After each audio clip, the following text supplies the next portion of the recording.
পরম করুণাময় ও দয়ালু আল্লাহর নামে শুরু করছি। সূরা আলে ইমরান, বাংলা অর্থ, আয়াত সংখ্যা 102। হে লোকেরা, তোমরা যারা ঈমান এনেছো, আল্লাহকে যথাযথভাবে ভয় করো, আর মুসলমান না হয়ে কেউ মৃত্যুবরণ করো না। আয়াত সংখ্যা 103।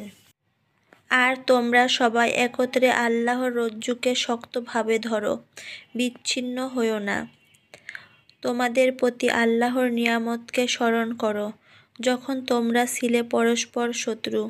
তিনি তোমাদের মনে মায়া সৃষ্টি করেন, তার অনুগ্রহে তোমরা ভাই ভাই হয়ে গেলে। আর তোমরা ছিলে দোজখের কিনারায়, আল্লাহ তা হতে উদ্ধার করলেন। এভাবেই আল্লাহ স্বীয় নিদর্শন বিবৃত করেন, যেন তোমরা পথ পাও। আয়াত সংখ্যা 104। তোমাদের মধ্যে এমন একটি দল হওয়া উচিত, যারা লোকদেরকে কল্যাণের দিকে আহ্বান করবে এবং আদেশ করবে সৎ কাজের, এবং মন্দ কাজে নিষেধ করবে। এরাই সফলকাম। আয়াত সংখ্যা 105। আর তোমরা তাদের মতো হয়ো না, যারা স্পষ্ট বিধান আসার পরেও বিচ্ছিন্ন হয়েছে এবং পরস্পর মতভেদ করেছে। তাদের জন্য রয়েছে কঠিন শাস্তি। আয়াত সংখ্যা 106। সেদিন কতকের চেহারা হবে উজ্জ্বল, আর কতকের চেহারা হবে কালো। কালো চেহারার লোকদের বলা হবে, ঈমানের পর কি কুফরি করেছিলে? অতএব এখন তোমরা শাস্তি ভোগ করো তোমাদের কুফরির জন্য। আয়াত সংখ্যা 107। আর যারা উজ্জ্বল চেহারার লোক, তারা আল্লাহর রহমতে থাকবে, সেখানে তারা চিরকাল অবস্থান করবে। আয়াত সংখ্যা 108।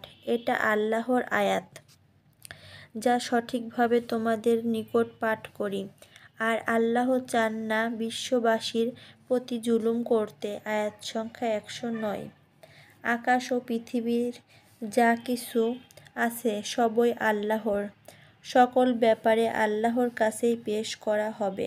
আয়াত সংখ্যা 110। তোমরা উত্তম জাতি, মানুষের জন্য সৃষ্ট হলে তোমরা সৎ কাজের আদেশ করবে আর বাধা প্রদান করবে অসৎ কাজের, আর আল্লাহর প্রতি ঈমান রাখবে। যদি কিতাবীরা ঈমান আনত, তবে তাদেরই কল্যাণ হতো। তাদের মধ্যে কিছু মুমিন আর অধিকাংশ ফাসেক। আয়াত সংখ্যা 111। কষ্ট দান ছাড়া তারা ক্ষতি করতে পারবে না। আর যদি তোমাদের বিপক্ষে লড়াই করে, তবে যারা পৃষ্ঠ প্রদর্শন করে, তারা কোনো সাহায্য পাবে না। আয়াত সংখ্যা 112। তারা সেখানে লাঞ্ছিত হয়েছে আল্লাহর প্রতিশ্রুতি ও মানুষের প্রতিশ্রুতি ছাড়া। যেখানে তাদের পাওয়া গেছে, সেখানেই তারা আল্লাহর গজবের পাত্র হয়েছে। তাদের ওপর অভাব চাপিয়ে দেওয়া হয়েছিল, তা এজন্য যে তারা আল্লাহর আয়াতসমূহকে অস্বীকার করত এবং অন্যায়ভাবে নারীদেরকে হত্যা করত, আর তা এজন্য যে তারা সীমা লঙ্ঘন করত। আয়াত সংখ্যা 113। তারা সকলে সমান নয়। কিতাবের অনুসারীদের মধ্যে একদল ছিল অবিচলিত। তারা রাতে জাগ্রত থেকে মানুষের আয়াত পাঠ করে এবং সিজদা করে।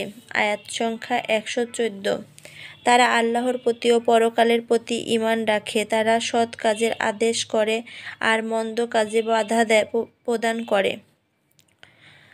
তারা ভালো কাজে প্রতিযোগিতা করে আর নেক কাজে।